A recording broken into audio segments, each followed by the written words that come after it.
Paula, thank you very much indeed for that. Very interesting. I know you're going to take your leave of us for the moment, so thank you very much indeed. So, ladies and gentlemen, it's very much over to you now for your questions. So if you have questions, please make your way to the microphones. It's slightly hard to see. I need to move a little forward to the lights to see if there's anyone standing at the microphones. Do we have anyone at the moment? No one wants to come down at the moment? Well, feel free to do that and we will take your questions. I was just interested, Richard, in listening to you. Do you enjoy being controversial? Are you baiting religious people as much as anything? I don't enjoy being controversial. I enjoy speaking out, speaking the truth, and I think that one needs to call a spade, but no, I don't particularly enjoy being controversial. Okay. We have a gentleman over here at the microphone already. So, sorry, your point, please. Mr. Dawkins, do you believe that animals, or maybe insects, will attain a level of consciousness such as we human beings enjoy?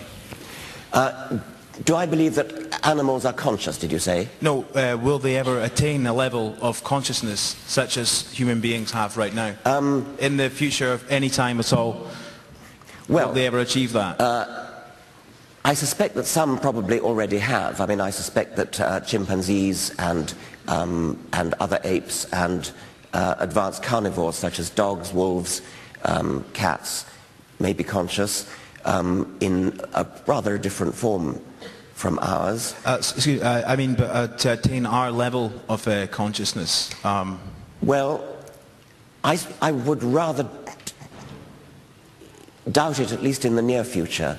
It's taken a very long time.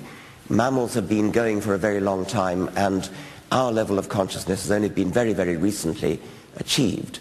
So I don't think it's one of those things that you can predict is likely to happen in the way that, say, you can predict that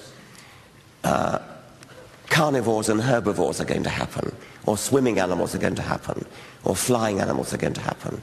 So if, say, there was another asteroid that destroyed life on this planet in the way that the dinosaurs were destroyed 65 million years ago, I think it was then predictable that something like the dinosaurs would arise again, which it did in the form of the mammals.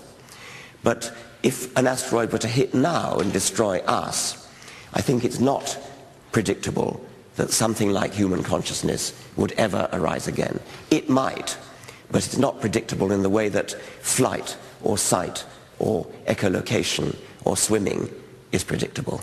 But if we take evolution to its natural conclusion, surely everything evolves. So is the gentleman not right in what he says? No, there's no natural conclusion. You have to look at the past history of evolution, and you have to say there is a general pattern of evolution towards running speed, swimming speed, flying speed.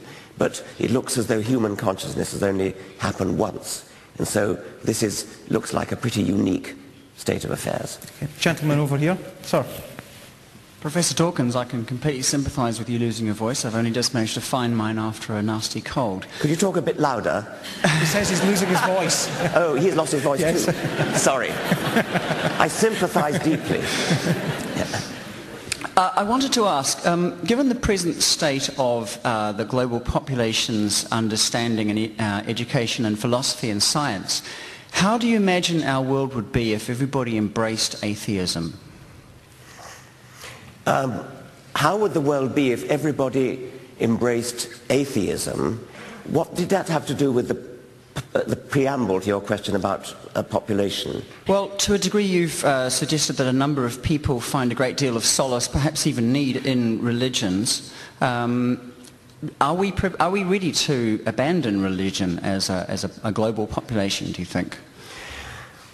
Well, I have some doubts about the solace that's offered by religion, I must say. I usually bend over backwards to concede that it might offer some solace. I recognize that some people think that they would find life intolerable if they thought that there was no ultimate meaning to it.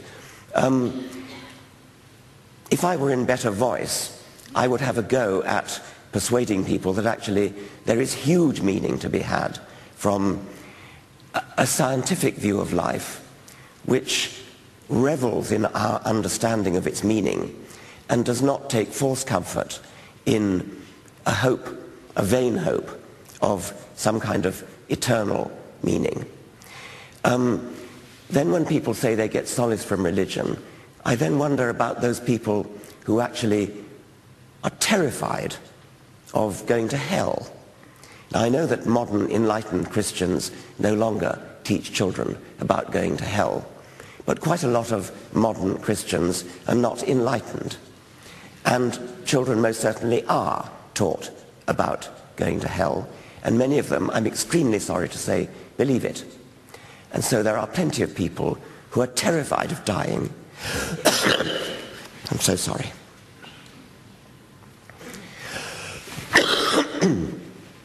Who are terrified of dying, not because it's oblivion, because after all, what's frightening about oblivion? As Mark Twain said, I was dead for billions and billions of years before I was born, and never suffered the slightest inconvenience from it.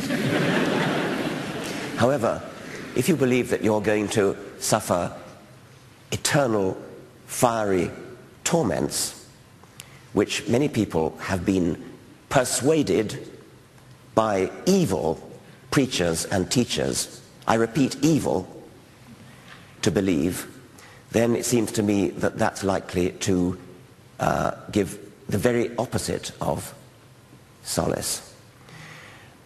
If we had no religion, we would have, I suggest, if not no suicide bombers, far fewer suicide bombers.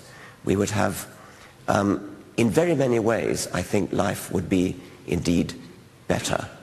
But there would still be injustice in the world, surely. There would still be injustice in the world, but there's no reason to think there'd be more injustice in the world. And I think very arguably there might be less. Okay. So does that answer your point? Okay, thank you very much indeed. Just want to go to this lady over here. Thank you. It's fairly easy to imagine how apes can develop into humans, but I don't find it as easy to imagine how bacteria can develop into apes.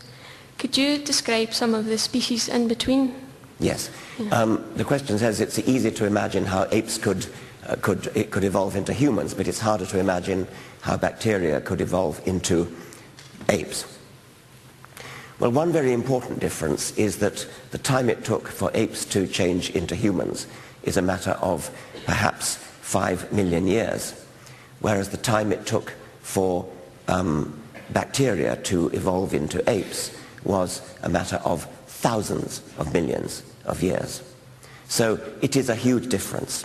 And what the human imagination is capable of visualizing gets more and more difficult the longer the time span is that you have to cope with.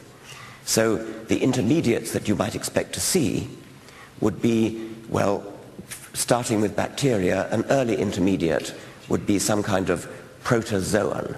That's to say, a single-celled animal, much more complicated than a bacterium because it's a eukaryotic cell, which means that it's actually a kind of society of bacteria. The eukaryotic cell, which is all our cells, and protozoan cells, things like amoebas, are complex societies of bacteria. Bacteria actually came together in an agglomeration, working together to form this much larger, much more complex cell. A next stage in the intermediates would be a coming together of those cells, those eukaryotic cells, to form multicellular bodies, something like a sponge.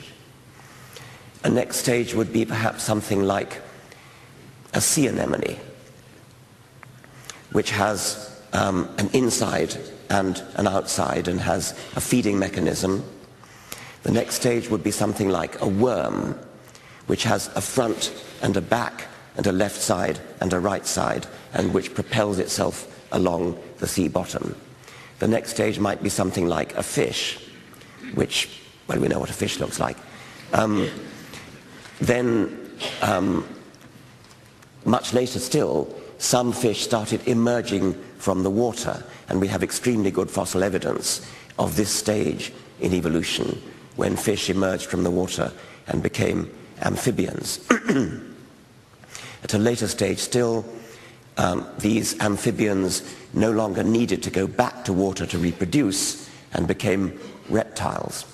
At a later stage still, they became mammal-like reptiles. Instead of going along with their feet splayed out sideways like a lizard. They rose with their limbs more vertical, and they may have grown hair at this stage. We don't know whether they grew hair at this stage, and walked on all fours, and there was a magnificent flowering of mammal-like reptiles, actually before the dinosaurs.